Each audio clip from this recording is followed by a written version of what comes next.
Hello students, इस video में हम 9th स्टैंडर्ड का ज्योमेट्री का क्वेश्चन पेपर डिस्कस कर रहे हैं।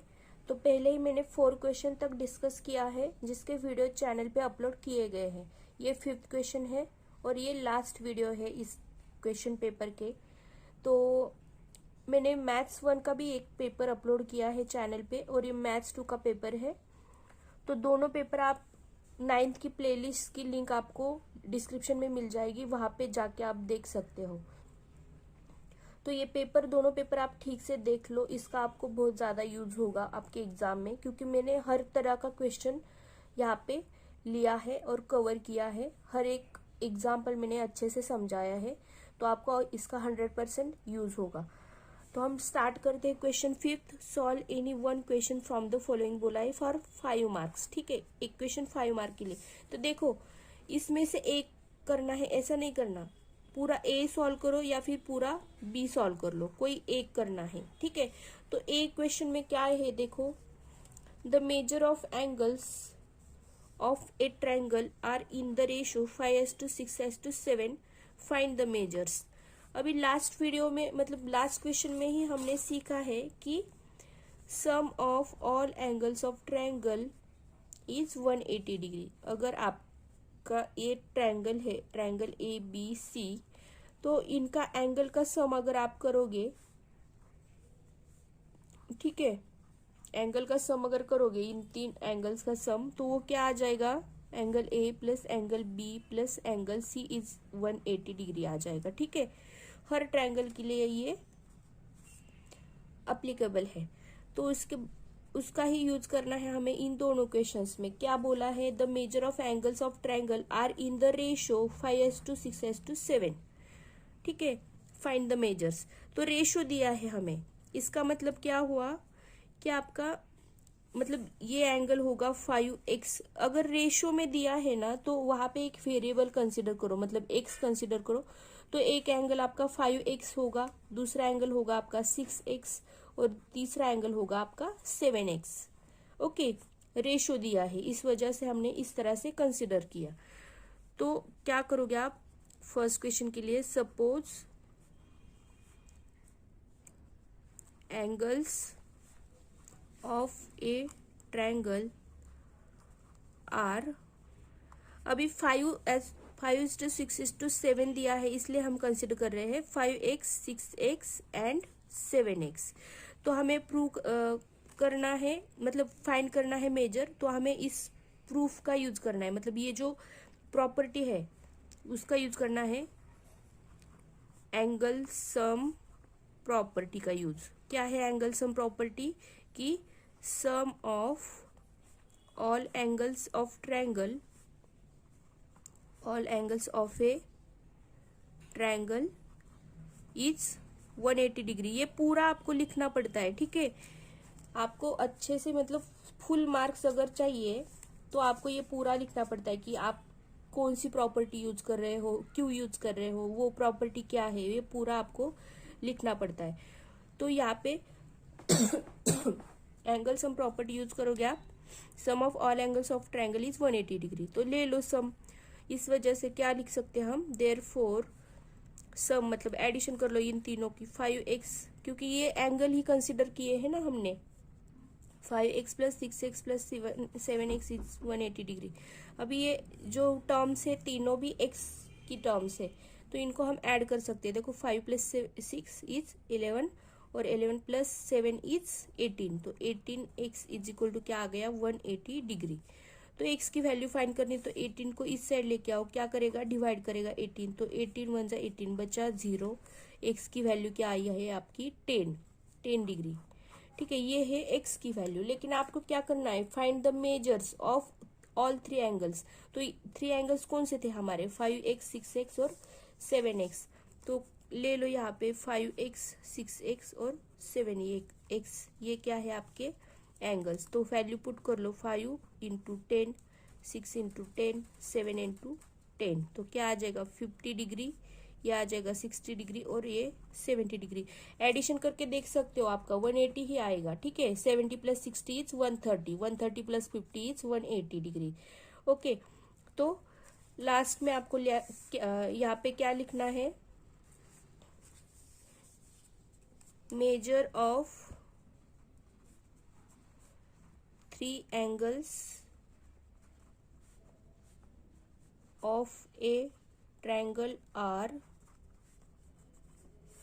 50 डिग्री, 60 डिग्री एंड 70 डिग्री। ठीक है, तो इस तरह से आपका क्या हो जाएगा, सॉल्यूशन हो जाएगा। ये हुआ फर्स्ट, ए में से फर्स्ट सब क्वेश्चन। सेकेंड सब क्वेश्चन देख लो, सेम यूज करना है आपको। क्या बोला है, find measure of angles of a triangle are, sorry, the measure of angles of a triangle are x degree, x minus 20 degree and x minus 40 degree.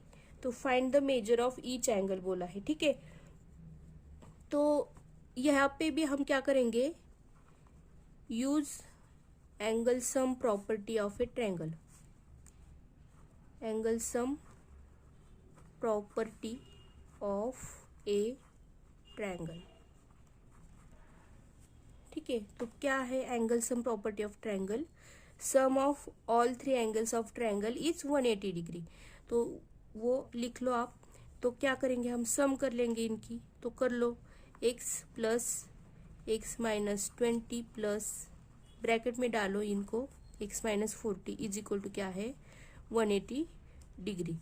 तो x plus x minus 20 plus x minus 40 is equal to क्या है, 180 degree.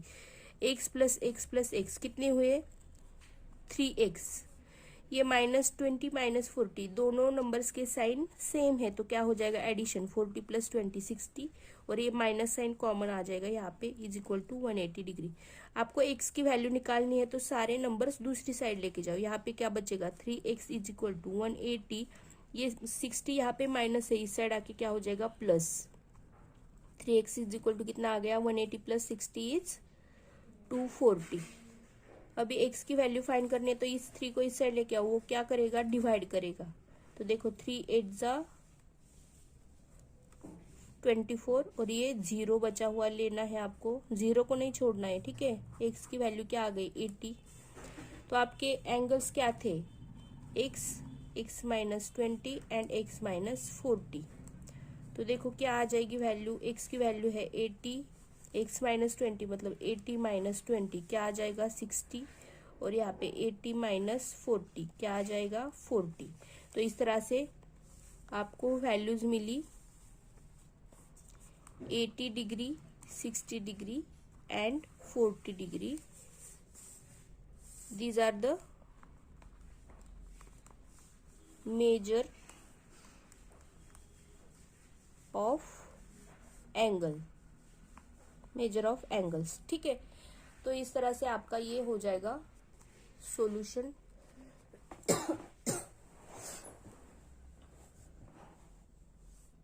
Next question देखो, क्या है next question, in each of the examples given below a pair of triangle is shown. देखो ये है first example, मतलब फर्स्ट सब क्वेश्चन बोलो, और ये सेकेंड और ये third. Equal parts of triangle in each pair are mark with the same sign. Observe the figure and state the test by which the triangles in each pair are congruent. तो congruent की test आपको बताना है, by which test these triangles are congruent, ये आपको बताना है। तो देखो फर्स्ट क्वेश्चन में ऑब्जर्व करो क्या सिमिलर दिख रहा है आपको, यहाँ पे एक लाइन है, यहाँ पे एक लाइन है, मतलब ये क्या बता रहा है कि आपकी A B side is equal to P Q side है। ठीक है, तो लिख लो segment A B, segment A B is equal to segment P Q. उसके बाद A C is equal to P R है, तो segment A C is equal to segment P are.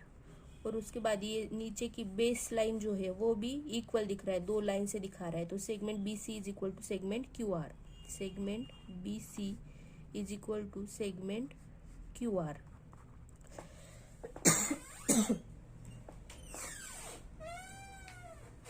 तो यहाँ पे तीन साइड जो है मतलब corresponding sides of triangles are equal, ठीक है। ये साइड इक्वल है इस साइड के, बेस लाइन इक्वल है इस बेस साइड के, और इस साइड के इक्वल है ये साइड। तो इस तरह से यहाँ पे कौन सा टेस्ट होगा, तो तीनों साइड्स इक्वल है तो side side side, okay, three side का test, yes yes yes test. By which test this triangles are congruent, yes yes yes test. Triangle ABC is congruent to triangle PQR.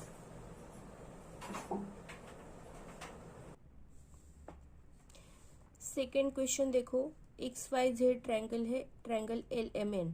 यहाँ पे क्या similar दिख रहा है आपको, side XY is equal to side LM। तो लिखो segment XY is equal to segment LM। Then angle दिख रहा है आपको यहाँ पे, तो angle XYZ is equal to angle LMN। Angle XYZ is equal to angle LMN and side YZ is equal to side MN। तो segment YZ is equal to segment MN। तो मतलब आपको कोई ट्रायंगल कॉन्ग्रुएंट दिखाने हैं तो वहां पे कोई भी तीन एलिमेंट्स या कोई भी तीन मतलब दो साइड्स एक एंगल या दो एंगल्स एक साइड या तीनों साइड्स आपको इक्वल दिखाने होते हैं। अगर तीन दिखा दोगे आप इक्वल तो आपके ट्रायंगल्स बन जाते हैं कॉन्ग्रुएंट, ठीक है। तो तीन चीजें मतलब तीन एलिमेंट्स हमने इक्वल दिखा दिए। तो कौन सी है, एक साइड है, ये है साइड, ये है एंगल और ये है साइड। तो इसे हम क्या बोलते हैं, S A S test. By S A S test आपके triangle XYZ is congruent to triangle LMN होगा, ठीक है। थर्ड क्वेश्चन में देखो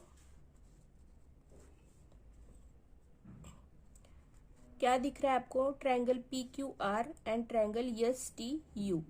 तो देखो क्या क्या इक्वल दिख रहा है यहाँ पे, angle P and angle S।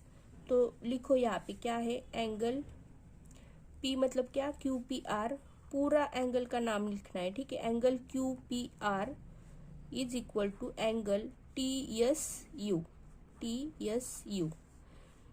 उसके बाद साइड दिख रहे हैं आपको बीच में PR एंड ST। तो segment PR is equal to segment ST and then angle R and angle T। तो angle PRQ is equal to angle STU। तो इस तरह से क्या मिला है आपको, एंगल साइड एंगल, ठीक है। तो by angle side angle test triangle PQR is congruent to triangle SUT। तो मैंने इस तरह से नाम क्यों लिया, आप ले लेते PQR एंड STU, नहीं, आपको जो एंगल जिस एंगल के साथ इक्वल हो रहा है वही लेना है। मतलब P के साथ S का मैच हुआ, R के साथ T का मैच हुआ, तो यहाँ पे R अगर लास्ट में आ रहा है तो T को भी लास्ट में ही लेना पड़ेगा, ये समझो बात, ठीक है। यहाँ पे कंफ्यूजन नहीं करना है। अगर आप बोलोगे कि PRQ एंड ट्रायंगल PR या फिर triangle PQR is congruent to triangle STU, तो ये आपका गलत हो जाएगा, ठीक है। क्योंकि आपने इस हिसाब से क्या बोला है कि आपका angle P is equal to angle S, ये तो करेक्ट हो गया। उसके बाद आपने क्या बोला, मतलब इस हिसाब से angle Q is equal to angle T बोला है आपने। तो देखो एंगल Q और एंगल T इक्वल है क्या, नहीं, angle R and angle T are equal. तो जो लेटर जिस लेटर के साथ मैच कर रहा है उसी हिसाब से आपको लिखना है। देखो मैंने यहाँ पे लिखा है QPR और TSU, P के साथ एंगल S मैच कर गया, ठीक है, P और S। उसके बाद साइड P और साइड ST। उसके बाद angle R and angle T, तो एंगल R और एंगल T, जहाँ पे एंगल बनता है वही लेटर बीच में आता है ना, तो R एंड T। तो यहाँ पे ट्रायंगल का नेम लिखते टाइम भी आर के साथ टी को ही आना चाहिए, मतलब आर लास्ट में लिख रहे हो आप तो टी को भी लास्ट में लिखना पड़ेगा। पी और यस दोनों साथ में होने चाहिए, मतलब पी को फर्स्ट लिख रहे हो तो यस को भी फर्स्ट लिखना पड़ेगा, ठीक है। इसी हिसाब से मैंने ऊपर भी लिखा है, देखो एक्स वाई जेड लिखा है, अगर एक्स वाई जेड तो मुझे एल एम एन ही लिखना पड़ेगा। क्यों? क्योंकि आपकी X Y side L M के साथ मैच हुई थी, तो मैंने एक्स वाई पहले लिया तो एल एम मुझे पहले ही लेना पड़ेगा, मतलब नेम लिखते टाइम, ट्रायंगल का नेम लिखते टाइम। वाई जेड के साथ एम एन है तो वाई जेड के साथ एम के बाद एन ही आएगा। ट्रायंगल के नाम लिखते टाइम गलत नहीं करना है, अगर गलत तरीके से लिखोगे तो पूरा आपका एग्जाम्पल गलत हो जाएगा। यहाँ पे भी सेगमेंट ए बी के साथ पी क्यू, तो आप ए बी सी के साथ पी क्यू आर ही लिख सकते हो। अगर आप ए बी सी के साथ आर पी क्यू लिखते हो तो ये आपका गलत हो जाएगा, ठीक है। ये कॉन्ग्रुएंट नहीं हो सकते। इसका मतलब अगर आप इसी तरह से लिख सकते हो, ये इसका मतलब क्या होता है कि आपका ए बी साइड इक्वल है आर पी के, पहले दो लेटर्स लेने हैं, A B side is equal to R P. तो ये है क्या, देखो ए बी और आर पी कहाँ पे है, ये तो A B is equal to R P है क्या, नहीं है। तो अगर मतलब आपका ट्रायंगल का नाम लिखना ठीक से लिखना बहुत जरूरी है। आप जिस तरीके से आपके एलिमेंट्स इक्वल हो रहे हैं, मतलब एंगल्स और साइड जिस तरीके से इक्वल हो रही है उसी तरीके से आपको ट्रायंगल का नाम लिखना होता है, ठीक है। Triangle ABC congruent to triangle P Q R होगा, लेकिन आप नेम में उल्टा पुल्टा करोगे तो आपका ये गलत हो जाएगा। आप इस तरह से नहीं लिख सकते, बस इसी तरह से आपके ये दो ट्रायंगल कॉन्ग्रुएंट हो सकते हैं, ओके। तो ये आप ठीक से समझ लो, ये टेस्ट आप एक बार देख लो पूरे। तो यहाँ पे हमारा क्वेश्चन 5 खत्म होता है। ये 5 मार्क्स के लिए था एक क्वेश्चन। मैथ्स 2 का जो 9th का पेपर है यहाँ पे एंड हो गया, कंप्लीट हो गया डिस्कस करके। तो ये आपका लास्ट वीडियो है जो मैं अपलोड करूँगी चैनल पे, तो आप ये चेक कर लो और अच्छे से पूरा क्वेश्चन पेपर समझ लो, आपको इसका बहुत ज़्यादा यूज होने वाला है आपके एग्ज़ाम में। All the best for your exam, thank you.